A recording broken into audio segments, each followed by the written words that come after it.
Hello and welcome to the Education USA Student Experience panel. Today, our topic is about narrowing your search. Education USA is a U.S. Department of State network of over 400 international student advising centers in more than 170 countries. The network promotes U.S. higher education to students around the world by offering accurate, comprehensive, and current information about opportunities to study at accredited post-secondary institutions in the United States. You can learn more about the network at educationusa.state.gov. Education USA in Canada is located in Ottawa with one advisor. It's me. My name is Jenica Heim, and I help students all across Canada, including all four of the folks that you will meet in today's panel at varying levels. I provide free student advising services, so you can get in touch with me by email. You can see the contact information there. At the bottom of the slide.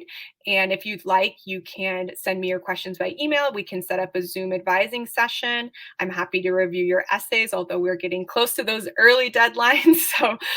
So if that's the case for you, we got to get those in quickly. We do a lot of really great webinar events like this one. The next showcase event I'm doing is about studying in Ohio. I can put up the link to that event. So if you're interested, you can sign up here. And we'll be doing another student panel just like this in November on campus life. And just everybody in this session, I'll send you an email once we have a date solidified for that. You can also follow us on social media. The biggest kind of social media channel where I do the most is Instagram. Do a lot of student spotlights. Everybody in this session today has been spotlighted on Instagram. And we also let people know about events coming up, announcements, things like that. All right. And so again, there's the contact information. So without further ado, we are going to move in to introducing the panelists. I'm going to let them introduce themselves. It looks like one of our panelists tried to switch her headphones and is now in a loading phase, but we'll move ahead valiantly. And when Sunny joins us, she'll join us and we'll let her catch up. So we'll start with Aziza. Go right ahead. Hello, everyone. I can't see your faces, but I'm gonna try to speak. So yeah, hi, my name is Aziza. I am a student at American University. I'm double majoring in international studies and political science. I'm originally from Chicago, Illinois, but I've lived in Canada for over 10 years now, and that's where I call home. That's where I go home in the winter. So yes, is there another question that I should answer? And my grad year is May 2023. So I'm a junior. I believe I'm going to go next. I'm Eric. I am currently a sophomore at Harvard University. Very much going to, I'm technically still undeclared, but my program of study is probably going to be applied mathematics and computer science. Might do something with stat as a minor. As I said, I'm a sophomore, so class of 2024, and I'm originally from Toronto, where I have previously lived all my life. Hi, my name is Renee. I go to Stanford University, and I'm majoring in economics and music. I'm also a sophomore, so my grad year is 2024, and I'm from Vancouver, Canada. Hi, everyone. I'm Sunny. I go to Penn. I'm a junior, and I'm concentrating in multinational management, minoring in international development, and I'm from Toronto. Great, you got back just in time and the sound is excellent. So let's kick off with just asking what inspired you in the first place to apply to schools in the United States? And we'll start with Eric. Yeah, I mean, obviously thinking about what schools to consider, that's something that I started considering in grade 11, of course. And something to I should disclose this right now, is that, I didn't just solely apply to US schools, because obviously it's a very competitive process. I also took into account some programs that I'd like to study at Ontario, applied to a few of those universities as well as some UK schools in addition to that. So sort of considered everything into account. I think what specifically appealed to me about American schools, and particularly these more prestigious institutions like the Ivy Leagues, is just the breadth and depth of the study that I could follow. Um, the college programs that are offered to students are much more tailor-made, and the experience is really what you want to make of it. Um, Something that's very particular about Harvard and schools on the East Coast is that you usually have a great deal of flexibility in your courses, and there's just so many different things to study. There's no set course load that you have from first year. I still haven't really declared my major yet, technically, and so that's a major boon. The other thing is the people, right? Obviously, in an environment like this, it's fairly competitive, but you really do get to learn and work alongside some of the most talented people you'll ever see. That combined with the sorts of the ability and the freedom to study whatever it is you want to study at, like whatever level you're comfortable with, really appealed to me. And so, given my academic background, I thought that would be a really great fit for my interests. Yeah, I guess I can go next. For me, it was quite simple. I really valued the access to a liberal arts education in many schools in the US, and there was freedom, as Eric mentioned, in choosing which field or which major you want to study once you are in college, and that was the biggest appeal to me. And in addition, of course, the people. I feel like the school spirits in the US are um, they're really active and engaging. So those are those are what inspire me to apply in the US. For me, I actually didn't make the decision to apply to the US until really late, like halfway through grade 11. And I think the driving factor for me was that, like going to like a prestigious school in the US was something that was really different from what my peers did. I'm from my school basically stays within Ontario, and I kind of wanted something different. And I think going to like a really like amazing school would like change my life trajectory in some sense. And I feel like it was like a shot worth taking, even if I didn't get in. At least I could like tell myself I had tried and like have that amount of closure for the future. And lo and behold, got in. But I think different from Renee and Eric, I actually didn't love the liberal arts aspect of some schools just because I like kind of knew what I wanted to do. But I think Penn like provides a nice hybrid in between the two where I get like professionalism at Wharton, but I still have like the one university policy where I can take a bunch of different classes in different domains and explore my interests there. Yes. So yeah, okay, hi guys. I'm originally from the United States. So, and I moved here pretty young. I moved to Canada when I was 9. And so I kind of always idealized the United States because the process of moving to Canada was a little bit traumatic for me because I moved to like a French speaking region of Canada. And so I had to learn French and I went to all French schools. It was in Quebec. And so I didn't, I was like, I felt like I was in a prison kind of because I couldn't like, I didn't understand what people were saying, and I had to like start over in a way that I wasn't used to. So I kind of idealized going back home in a way. Now I miss Canada. It's funny how life works, but yeah, growing up, I was like, oh, I can't wait to go back to the United States. I can't wait. I want to learn French. It's so hard, and so yeah, I've always idealized like coming to the States. I'm coming back home. And so that was like the whole process.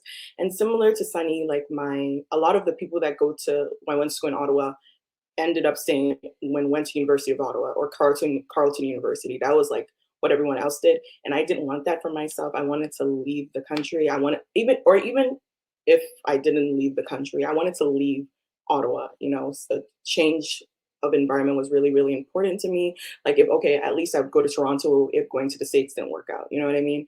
And so yeah, that was one of the main reasons.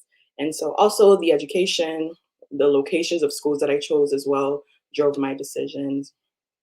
That's what it was mainly for me. Thank you all, and it's really cool that you kind of you're all coming from different places, and but have like that good fit. Um, Found that good fit, even though you had like really different ways that you're approaching studying in the US. So, how did you get started? Some of you already kind of mentioned this a little bit, but what resources did you use to narrow your search? So, I'm sure some of the folks today are still maybe thinking about expanding their list. So, what are some ways they can narrow down their search? And Renee, you're up first this time. Yeah. Well, for me, initially, I just used Google to get a sense of which schools offer what programs, like which school offered a program of my interest, which for me personally was music and economics. And through that, I was able to find several universities that offer a combined program actually with a conservatory nearby. And initially, I just focused on these schools, and that really helped me to get an over sense of what schools I wanted to apply to. So through Google, and then found a list of like programs that are listed on the school's website. Yeah.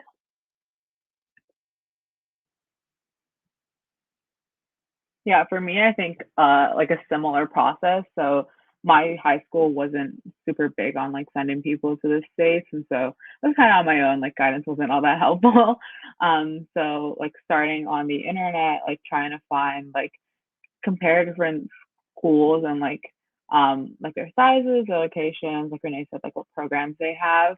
And then I know a lot of some schools, I think especially through COVID now, a lot of them have like these virtual tours.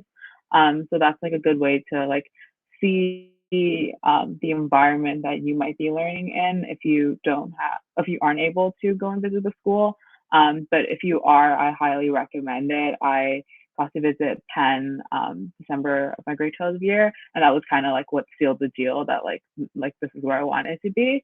And I think I'm a big advocate for going when it isn't. I know a lot of Ontario schools do like open house days. I'm a big advocate for going not on open house day because I believe that on open house days people like put their best face forward. They know your parents are here. Like you go on an off day, like that's what like kind of like a candid image, like what it's really like. And then if you have the opportunity, like some schools have like student ambassadors, so, like talking to students and seeing like what they like about the school and how their experience has been. For me, okay, so how I started the process. Okay, came into high school knowing that I wanted to go to school in the States. And so I guess a few months into my first year of university, I had a conversation with um, my counselor, my school counselor, like just telling him what I wanted to do. And then he knew about Education USA, and he actually referred me my freshman year of high school to Education USA. So I've known Janika for like 5 years now, which is crazy since I was like 14.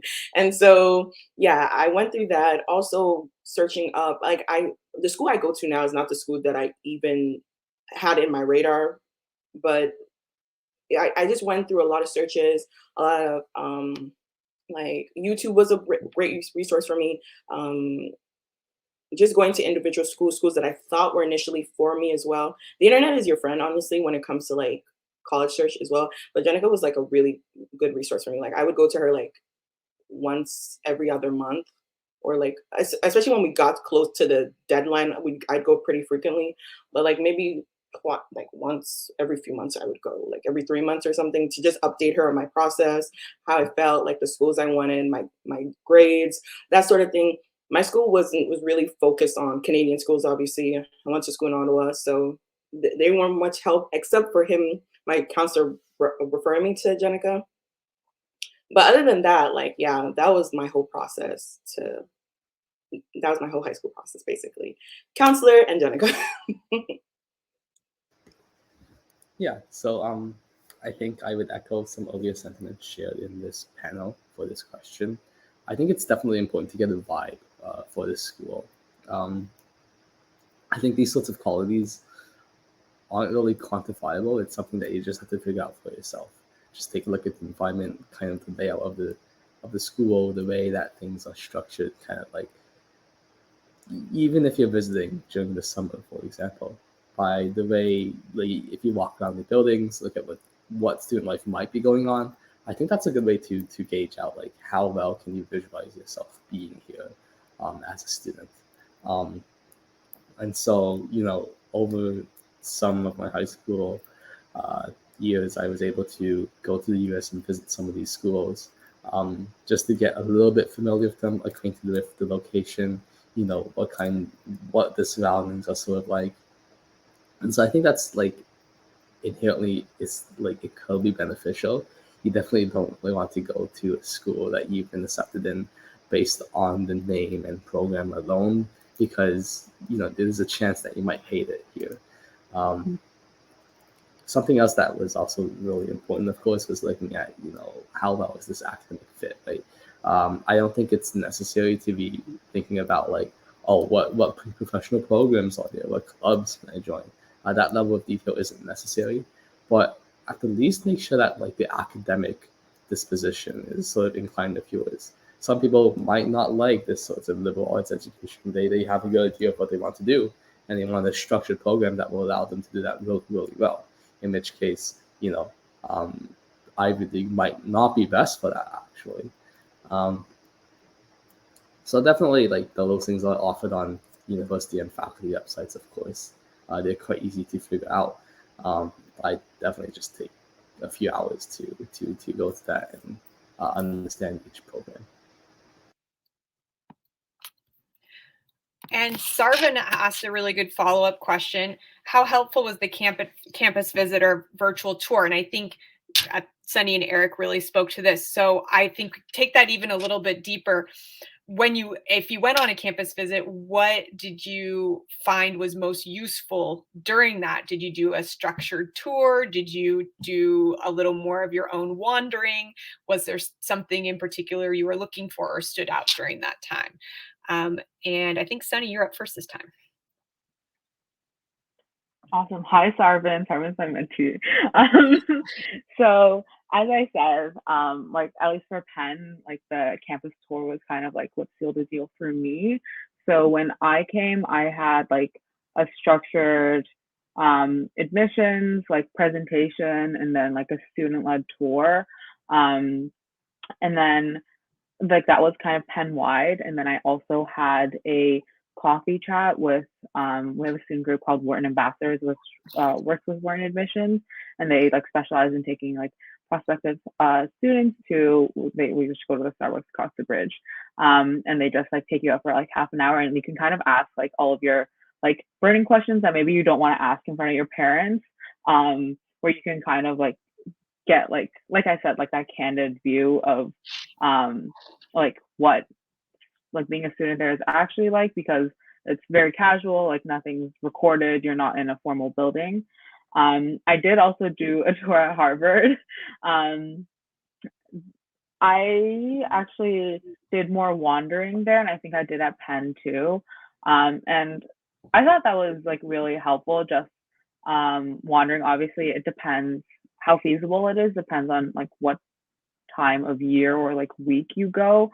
If you're going in like the middle of the school year, probably not great to be wandering around the buildings because you're going to run into students that's like trying to get to class and you're in their way.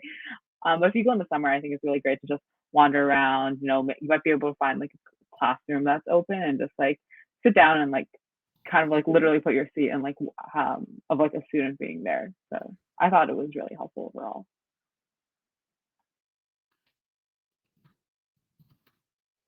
Okay, so for me, I didn't. Okay.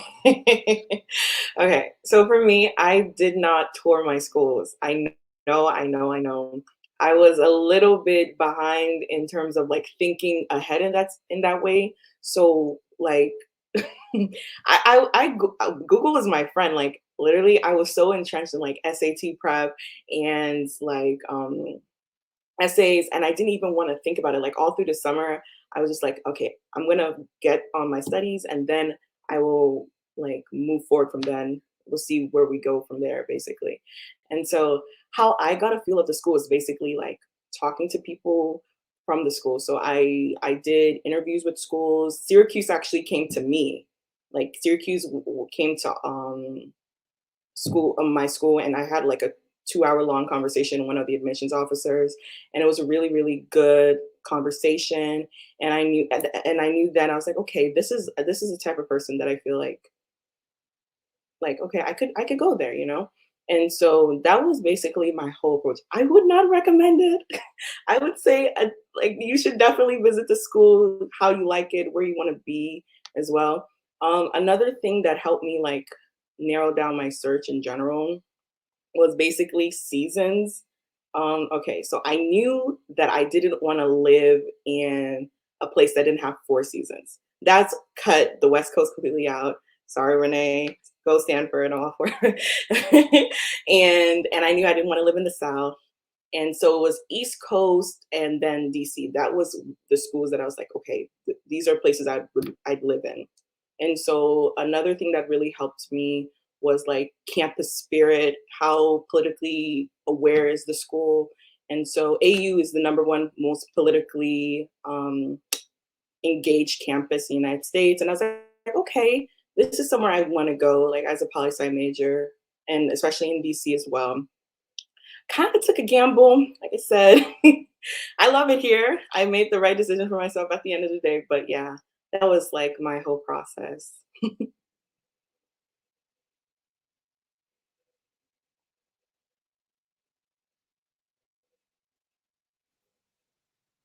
All right, Eric, you're up next. Yeah.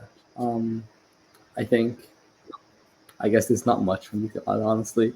I would just build off my previous response.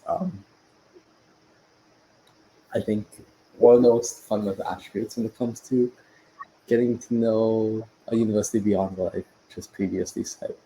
Um, my decisions to apply were also shaped very much by the people around me as well, right? Um, I think it would also be helpful, in addition to what people have already said, um, to reach out to other people that from your schools or from the area that are currently students, I guess alumni from your schools or people that you know, and ask them for their opinions, honestly, too. I also understand this might be going a bit off topic, but I just want to diversify my answer a little bit. Um, Seeing that everybody else has provided answers already, um, there's nothing quite like getting to talk to someone that you already know, especially when it comes to the application process, because they can sort of just give you everything without a filter on too, right? I think that's also very helpful in itself. Yeah, but as for the question, nothing much to add from me, honestly. Yeah, I just to echo what everybody has said, I do think it is very beneficial to do campus visit if you get the chance. For me, I think the most valuable part is that you get to interact with the students. For example, during campus tours, you could like talk to the campus guide and get a sense of like get a picture of imagining yourself studying in that space. And I think that's the most valuable part of going onto campus. I know right now with the pandemic, everything's or a lot of the tours are virtual. Um, but I do think if you have the chance to talk actually talk to the people that are studying in that college, um, it's a great way to learn more about the program and learn more about what they're looking for and how you can fit in that environment. And so we actually have a really great follow-up question to what Renee is saying. And Parveen is asking if just in Canada where you went to school, was it public or private? Everybody in the panel today went to public high school, right? Yes. Yeah. So everybody here went to public Canadian high schools. What was that? Oh, I didn't know I was speaking. Sorry. No, I no just said problem. good old Nepean. That's what I said. Yes, good old Nepean. So Michaela has a great follow-up, which is, what questions do you find most important to ask students and various school officials? So so you've all referred to this. And I think on top of that too, when you're doing I'm going to group in the interview, when you speak to an alum of the school, you also get a chance to ask that person questions. So can you reflect on some of the questions that you asked in these different scenarios? And Aziza, I think you're up first this time. Okay, let me go back to 2019, back in the good old days. I'm sorry, I'm joking. But like, what I will say, okay, what are the questions you should ask? Okay. Like I kind of referred back to it a little bit just based off who I am and the type of things that I like. I wanted a politically engaged campus, a campus that's like really aware and conversation could be had, could be like a safe space for me and like pretty diverse in the context of US universities. And so that was really, really important to me.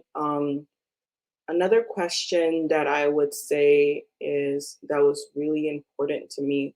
Oh, like how I asked the Syracuse admission, like this is not her layup though, like her area. But since it was a really great conversation, I started talking to her about like the dorms and stuff. That was important to me too. Like I was like, how's housing like? Like living on campus, how is that like? Like do people share rooms, or how are the bathrooms like? That sort of thing. And it was a really good conversation, and she was like really really honest with me, and that helped me narrow down my search even more, because I was like, okay, I want to, even if I love the school, I still want to feel comfortable where I'm at, you know? And so that was one of the things that was really, really important to me. And I know people think that, oh no, like that's so small. I'm talking about the bigger picture, but I'm telling y'all, when you're in college and sometimes you don't want to share a bathroom with like 30 other students. Like it's totally fine, honestly. But these are in questions that are super important about your general experience in school and stuff. Um, is there something else you wanted me to add to the question? I feel like I'm missing something. No, that's okay. That was useful, and I can tell everybody that yes, Aziza was very focused on dorms at Yes. every university, Letting you know, and no, like that's a totally fine. That's a great education is thing. important, but let me tell you, you want to be able to feel comfortable where you're at. And so that was really, Mhm. because I know myself. I was like, okay, I love the school, but come on, dorms, bathrooms, I need to know. All right, Eric. Yeah, I mean, in retrospect, I probably should have taken that approach. I think it would be very beneficial for me to ask a bit more about dorms. I was remote last year, but like it's a pretty well known fact at Harvard that the first year dorms are like really terrible. Um, I was walking in the yard, and like you can see into some of the dorms. Like some of them are like two beds stuffed into the space of a broom closet, basically. So if that's something that like you can't envision yourself being at, then like obviously that's something you should take into account. So do ask about that. Um, I think I'm honestly more of a passive type, so I wasn't really the person asking questions during tours. But I think, um, you know, if a student is giving a toy, you definitely want to ask them when it comes to my point of like getting out the general atmosphere of such a university. You would like to ask them things such as like, what does your typical day look like? Like, what's been your favorite part of the university experience thus far? I think that allows them to speak really uniquely about their experiences, and kind of reflects on the general pace of campus life as well. And of course, you know, the answers will differ across universities because just like the overall way in which things are structured. At the same time, you have to take it with a grain of salt because you don't know what to put. Every student tour guide is sort of studying something different, and so their worlds might be different from the world you might be in. I think this is just a suggestion. Honestly, I wouldn't really recommend you do this, but if there's the opportunity, you can also ask like, what was your least favorite part about like living in the university too, if you're allowed to ask something like that, because you do want a full picture, and that also comes with the cons of the university specifically too, if there are any specific ones to talk about. And so you could ask like the student or tour guide about some challenges that students usually face or something, or what's particular about adjusting to the campus environment. Then after sort of leaving home as a first year, definitely do. I would recommend that you try to get an understanding of what might not be as desirable about the university. Although with these sorts of official tour guides, it's like hard to do that.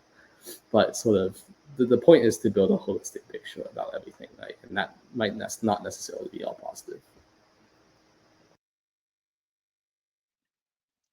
Yeah, as Eric mentioned, with the academics part, like not everyone's gonna be studying the same thing. They might have different interests, and that might not align with what you want to study. So I feel like asking about the academic side of it might be harder. So for me, I mainly focused on exploring this social/cultural part of the school.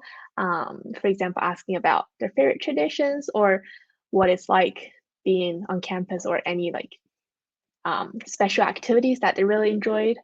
Um, and I think that really helped me a lot in putting like a perspective that like putting myself in the environment and see how I might be doing um, in that school in the future. Um, yeah.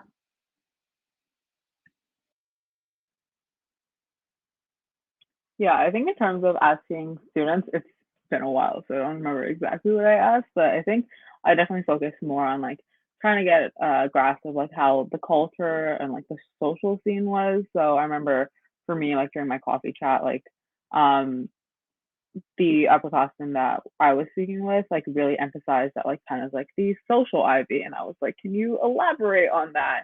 And they all happen to be in Greek life as well, and I guess like coming from Canada, like Greek life isn't like very non-existent for the most part. So like trying to understand like what exactly that was.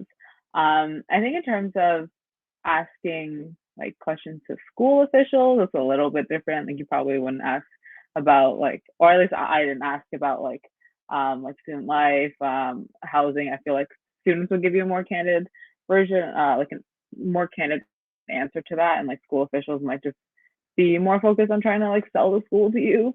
But I feel like asking them potentially about like, oh, like what type of like major options are there?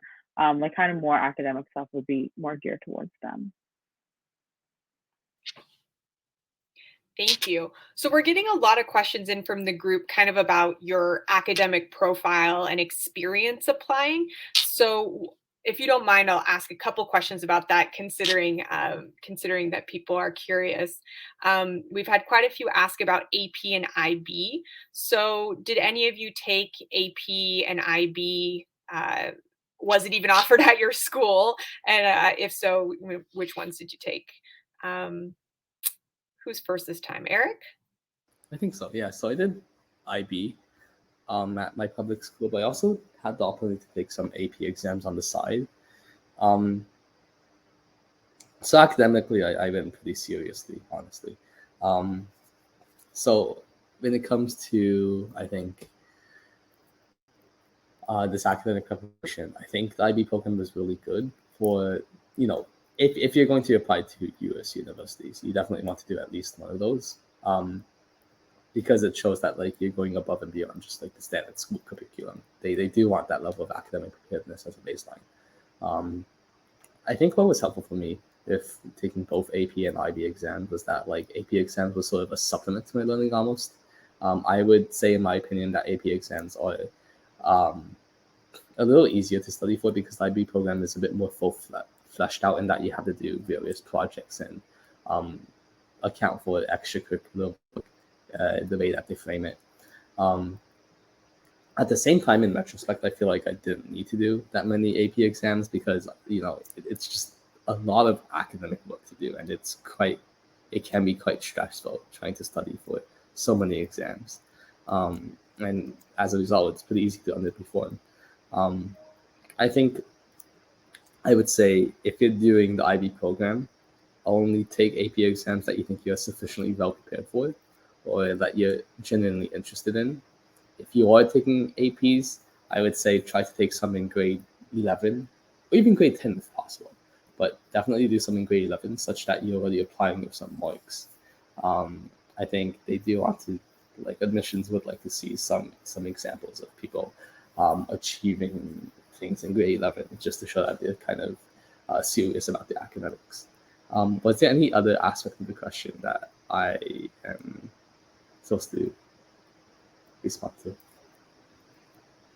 I think those are sort of my like general broad level remarks about things when it comes to IB and AP preparedness.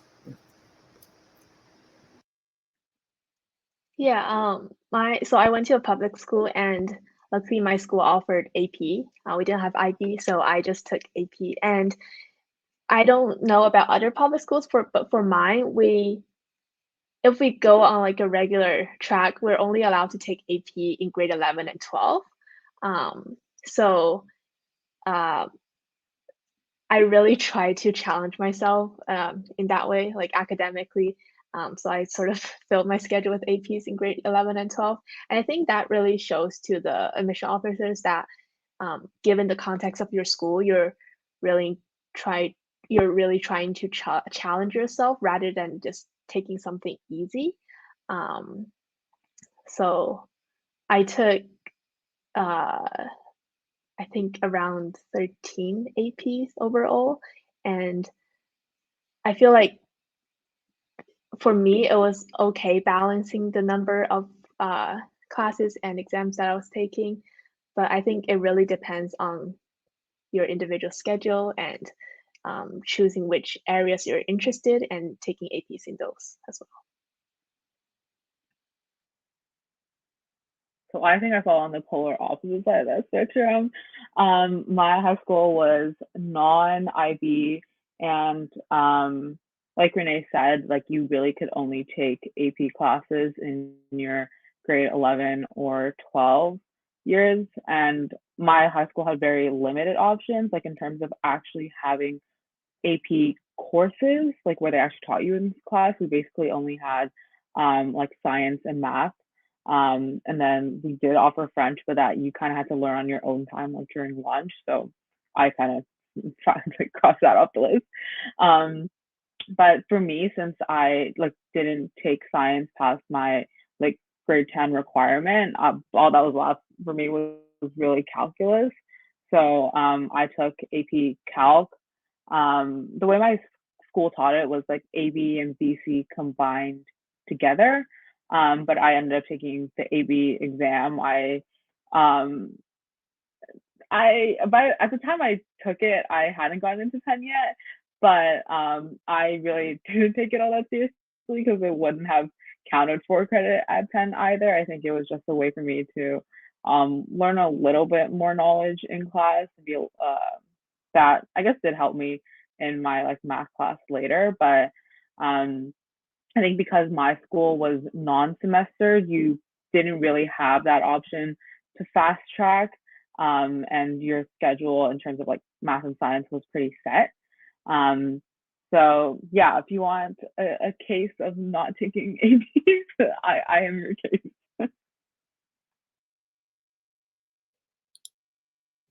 So yeah, like my school was pretty similar to what everyone said. You could only take APs in 11 and 12, but my school was even more like they didn't offer any humanities AP, no English, no history, none of that. They only offered AP Bio, AP Chem, AP Calc, and that was pretty much it. And so I'm not math. I'm not about that math life. And so basically, I just said, okay, I'm not gonna take any AP classes and see where life takes me. And so I turned out fine. Um, Yeah, so I just did the good old Canadian curriculum, and I feel pretty prepared for college, and college is fine. So I don't want you guys to think like APs are important, yes, if you want to show that you're committed and if your school offers it in areas that you're interested in, I would advise that you do some. But like if they don't, I don't want you to be like, oh, it's the end of the world, because it's not. Schools look at the context of your school and they understand, like, at the end of the day, if they don't offer it, what can you do, you know? And so, yeah, that was my experience. Thank you. So another question about your profiles. What were some of the main extracurriculars that you did as a high school student? And I'll bring that into narrowing your search. Did some of those extracurriculars help you narrow your search, like you wanted to focus on those in your university as well? Um, Renee, you're up first.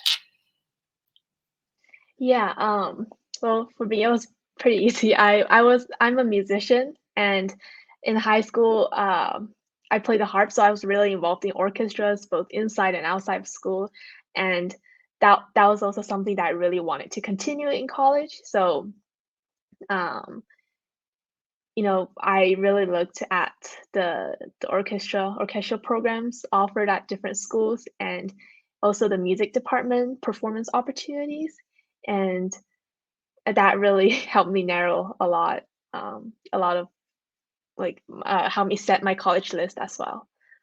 Yeah. And in terms of other extracurriculars, um, I also looked at the other like clubs and social activities the school offered, and just to try to get a balance of how I can um, be academically engaging at the place, as well as having that social slash extracurricular life.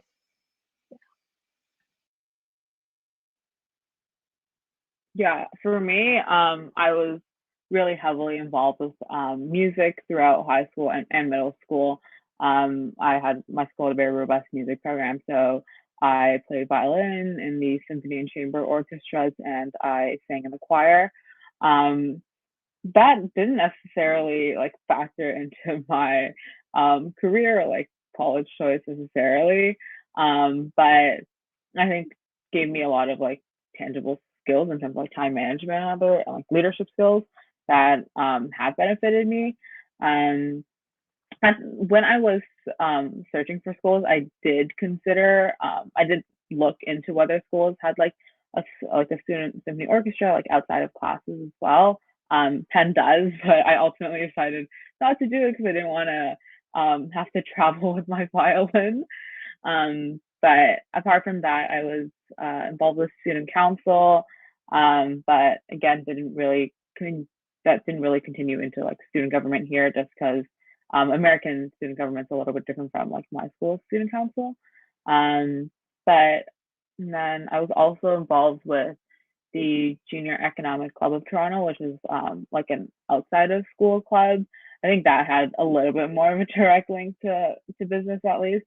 But I think it served more as an opportunity for me to meet people outside of my direct bubble, like in my high school, and like meet people in like the Toronto area and the greater Toronto area that are studying a bunch of different things now. Okay, so for me, I did three major things all through college and all through high school that were like really impactful for me that I can kind of sort of carry on. Well, only one of them, but still, it's important to me. So I was in my chamber choir, my school's chamber choir. You had to audition to get in, so I mentioned that in my app. I was in track as well. I did track from middle school, from basically from elementary school all the way to like high school, and I was the president of my school's diversity union. So diverse, I founded and was the president of my school diversity student union. And so the one thing that tracked with me through college was my school's diversity student union. When I would apply to schools, I'd look at their organizations, their NAACP chapters, their African student organizations, their Black student unions, their just diverse student initiatives as well.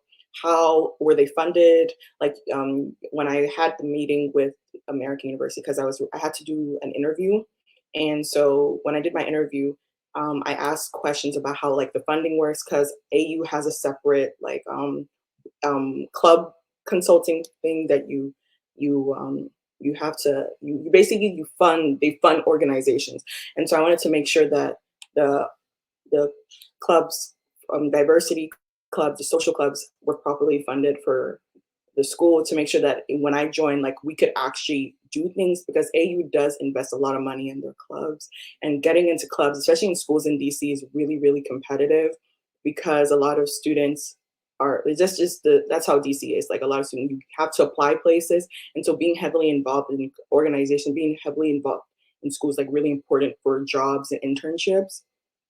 And so for me, I wanted to make sure, but even past that, because I wasn't even thinking of internships, even past that, I wanted to make sure that I had a safe space.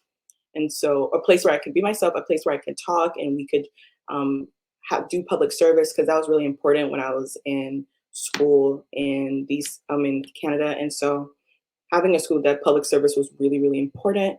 And so that was another thing. What I'm doing in college now is really kind of like bridges off that foundation of what I did in high school as well. And so that was how I kind of rationalized the schools I wanted to attend as well.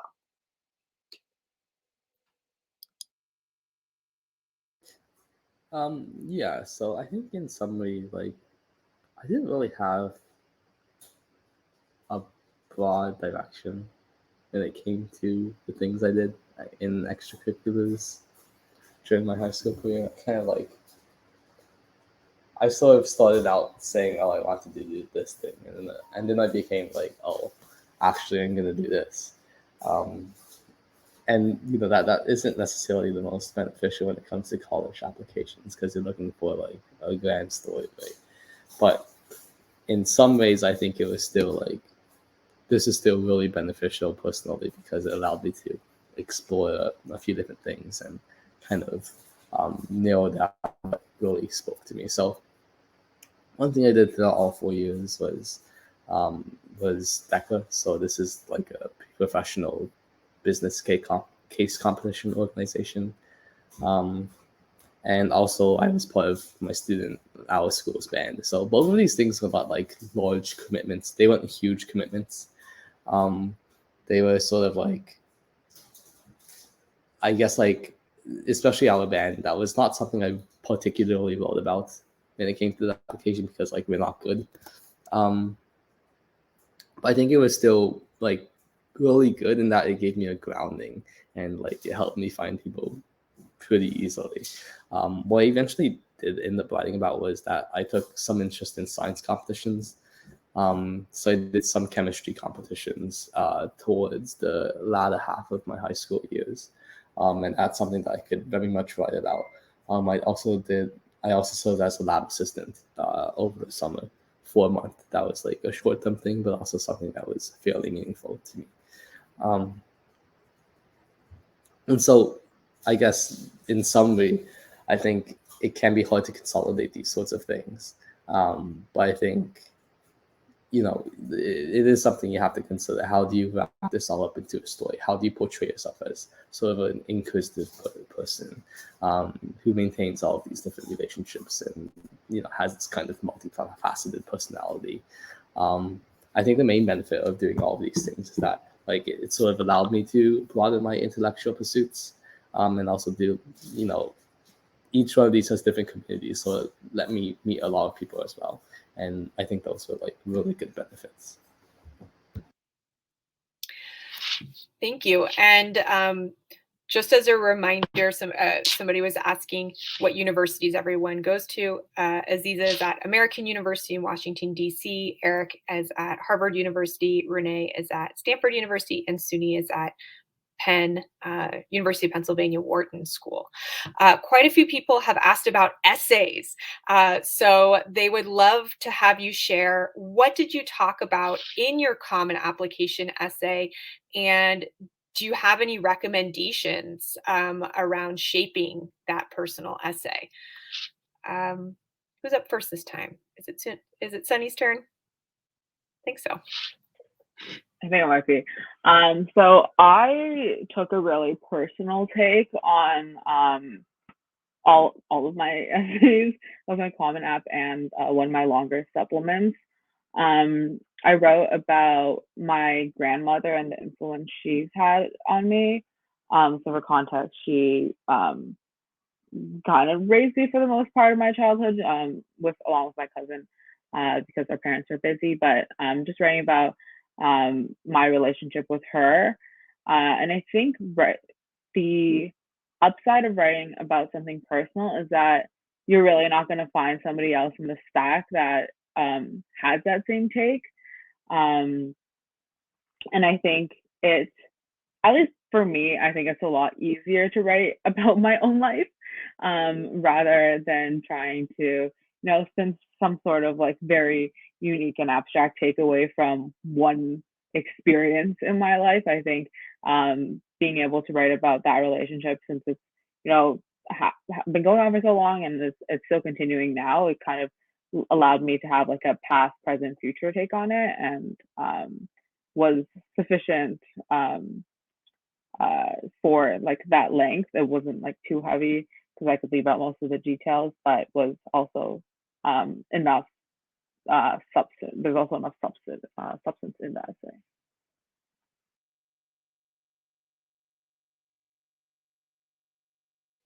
Okay, so if any of you feel overwhelmed by your essays right now, it's fine. I totally was. It was very, very overwhelming for me because it's like you have to write so much about who you are and like basically kind of selling yourself to a group of people, and you can't really speak. So to them, you can't like explain who you are as a person. So it's really, really rough sometimes. So it's okay. You can do it. I did it. If I can do it, you guys can do it. Okay? Because it was hard. I'm not gonna lie. Because I had to really, really dig deep. So I spoke about my experience as like a Nigerian, Canadian American. I talked about my mother. I talked about my cousin, and those were the two people that shaped who I am, that inspired me to create the org on my school campus, and how that basically was shaped from like being in Nigeria for a summer. So I talked about kind of like a moment in time that like spiraled into something more. And I think that essay is still really, really cute. When I read it back one day, I was like, oh, that's so adorable. But like it was something at the time that I thought was really, really important. And I think it is because it was kind of like a calling call to myself of who I later became in college as well. I've grown so much. And so, yeah, that's what I would say. That's what I wrote about. So I think you should find something unique about yourself. Like I had a meeting with my mentor and I just explained to her when she was talking about her essay. And I was just like, you need to find, everybody's unique. Nobody has your story. So find a way that makes it like that's important to you. And when you write something that's important to you, when other people read it, they can tell it's important to you. So, and I think I made that mistake early because I wanted to write what I think they would want me to write, and instead of what I wanted to write. So write what you want to write, and then go from there. You can talk to Jenica. You can talk to people around you, your English professors, not professor, your English teachers. I got my English teacher to read my essay, my history teacher, my mom, Jenica, and my mom, Jenica. And so, yeah, those are the people I got to read my essay, and I think it was really, really helpful. So yeah, write what you want to write, not what you think they want you to write, because they can tell.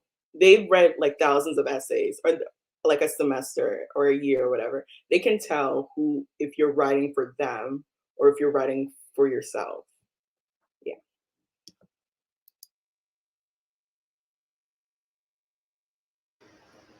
Sorry, pressed the wrong button. So I think at this point, many of you probably know that when it comes to essays, you have several. The Common App essay is the one shared by every university, and then there are often supplemental essays. I think my approach was similar to what you've heard from the other panelists. I tried not to talk about my academic experiences too much. I think the Common App essay, because it's common, it's a good way to sell yourself in other ways. So in particular, what I did was, when it came to like talk about academic experiences and speaking about your accomplishments, I use that for the supplemental essays. But for the Common App essay, what I talked about was, I actually talked about, this is pretty particular. I talked about being named Eric because in every class I was in throughout high school and even before, I always knew someone else called Eric. And like it's a good hook, and it can relate to issues of like, talking about your identity and like what's in the name, right? And so it can be a way for you to talk about like some interesting topics, and also relate it back to your individual experiences when it comes to like defining who you are as a person. And so I think like the benefit of an essay like that is that it's quite unique, right? You know what they say, you want to write an essay that only you could write. And when it comes to talking about something intrinsic to yourself, whether that's like the impact of a family member, kind of your role model, or even your name, I think that kind of speaks to your individual strength rather than like sounding like a cover letter, right? Because the last thing you want your essay to be is a cover letter. I'm pretty sure admissions officers have seen their fair share of cover letters. I think it is beneficial to be creative in the Common App. And so that's sort of what I would recommend.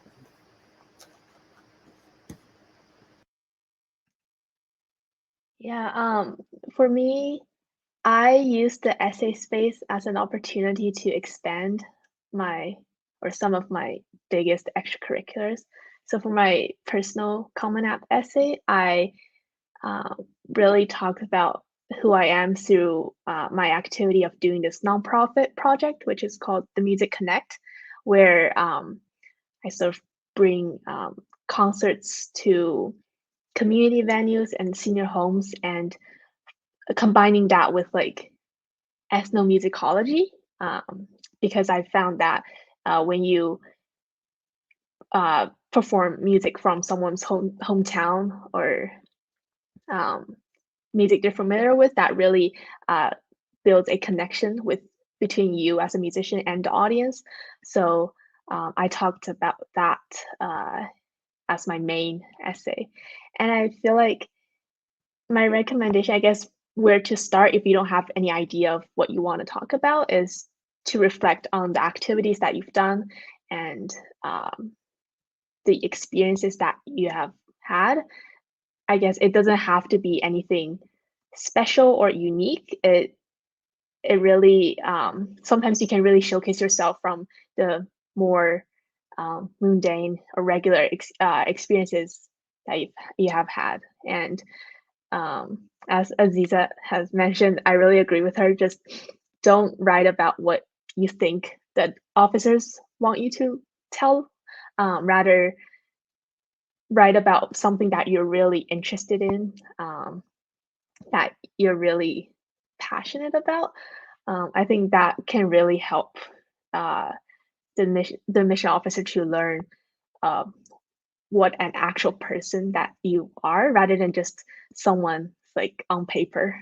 Yeah. And we actually have essay samples on the Education USA website, which Renee actually contributed her essay to. So if you want to take a look at that essay, she generously has allowed us to post it there. You can check out a few other student essays at that site. We're already at time, so I'm going to try to get a couple quick takes in before we wrap up. So very quickly, how many US universities did you apply to? How many Canadian universities did you apply to? I'll let you kind of all shout them out, because some people, it looks like Aziz is counting. So whoever, you can turn on your mics and just shout them out. That one's quick. All right, Aziza, if you know, you can go first. If not, it looks like Renee or Cindy's ready. Go ahead. So I applied to 8 schools in the US and 4 in Canada. 4 in Ontario, 5 in Canada, 4 in Ontario, 1 in BC. All right, Renee? I applied to around 13 in the US. That includes conservatories, because I wanted to see the music side. But actually only 1 in Canada. All right. I applied to, I believe, 6 in the US and 2 in Canada. So U of T and Queens. I think I applied to 8 or 9 US unis, so some Ivy Leagues, MIT, Berkeley, and CMU. Um, 3 or 4 Canadian schools, sort of I already knew what programs I would want to do if I stayed in Ontario. And then two UK schools, Imperial College and also Cambridge. And I think a good final question, one of the students has asked, how, I've lost the question. Basically any final advice, what would you give if, so it's Shazvat. She asks, is there anything you would have done differently if you look back? So final advice plus, is there something that you could see that you could have done differently in the process? And I think Aziza starts this one. I would say, I know it sounds cliche, but just to take it easy. Like I was really, really like stressed constantly about schools. Like I was like, oh my God, what if I don't get into any schools? Or oh my God, what if they don't like me? Oh my God, what if this isn't good enough? I don't know. I was really in my own head. And I would just say it's just to let life happen. And I think that is something that you're gonna find out as you go through life. Like it's so interesting. When you don't stress, like when you stress, you'll see like how it's like, oh my God, everything worked out, like everything's fine. But then but then when you do stress, when you don't stress, you will be able to fully enjoy the moment. I'm so stressed, and I don't think I really enjoyed like actually like sitting down and like basking in acceptances or like really enjoying it. So I'd say like enjoy the process. You're going to be fine. The very fact that you're in a webinar for Education USA on a Wednesday afternoon or evening shows how you're here. You're good. Like you clearly have the know-how to want to be in an environment like this. So I can say you're gonna be completely fine. So yeah, enjoying your time, enjoying the rest of your high school experience if you're still in high school, and just being with the people, because you never know what's gonna happen. Like COVID happened, and it was really sad. You couldn't see your friends like when you could before, and so yeah, just basking in experiences that you have now, living in the now. That's the advice I would give.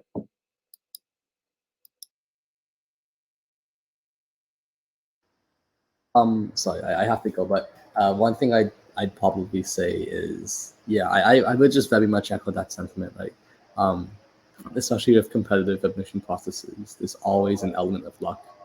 You know, I have faced my fair share of rejections too, and I still consider myself extremely lucky. To some point, like once you've done all you can, it's just arbitrary beyond that point. So, it's really easy to attach your self-worth to the admissions process, and that's not good, right?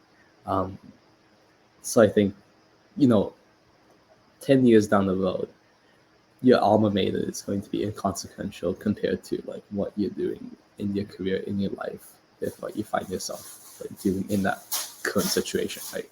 So like keep the big picture in mind, and don't let things drag you down too much. Yeah, I have to. I can't agree more with Aziza and Eric, what Eric said. It's just I feel like you'll end up where it is best for you, and during the process, just enjoy it and take it easy, and I guess give yourself time in the process, not to like procrastinate and put everything like the day before the deadline, but because college application is just I guess once in your life or a few times, but um, I think it's a really special experience, and just know that wherever you end up, it's the best for you. Yeah. Yeah, I'll echo the non-procrastinating part. I think if I could have changed one thing, it would maybe have been to start my search and like start narrowing it earlier. If I had taken the trip to Penn earlier, I probably would have ED'd and saved myself a lot of time, money, and stress, and been able to like enjoy my last year of high school with my friends a little bit more. Um, but I think like everyone said, it's very cliche. You do kind of end up where you are, but I think to that same notion, like don't be afraid to take a leap of faith. Like don't feel like X school is out of your reach, you probably have already written the supplement for it. If financially you can do it, I totally say shoot your shot. And it's also totally okay to change your mind. Like I was committed to UBC before I got into Penn, and then I pulled a 180. Thank you all so much for joining us. Thank you for everyone who participated. And of course, big round of applause to our panelists. Thank you for sharing all of your insights and information. I'm sorry we couldn't get to all the questions. There were so many questions, but I think we covered a lot of them. And you can always get in contact with me here through the website, email, or social media. Everybody, I hope you have a great day. Stay in touch with Education USA and have a good evening. Good night, everybody.